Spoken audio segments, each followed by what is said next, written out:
Welcome back to the Voices of Strength series. Let's talk about something we all deal with, criticism.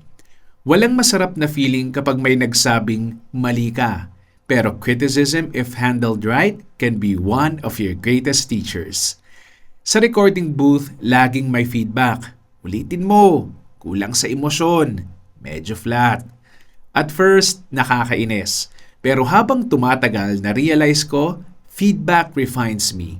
Kung wala ang feedback, hindi ako magle-level up. The same is true in life. Not all criticism is meant to destroy you. Minsan, ginagamit ni God yan to develop you.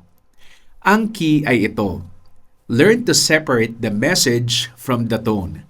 Pakinggan mo kung may matututunan, kahit hindi maganda ang pagkakasabi.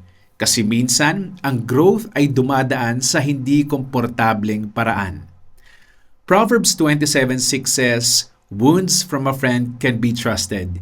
God uses feedback to shape your character.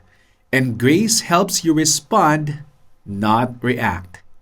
So next time someone corrects you, take a deep breath and ask, "Lord, may gusto ka bang ituro sa akin dito?"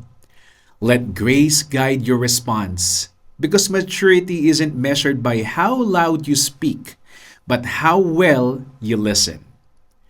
Criticism, when received with grace, becomes fuel for growth.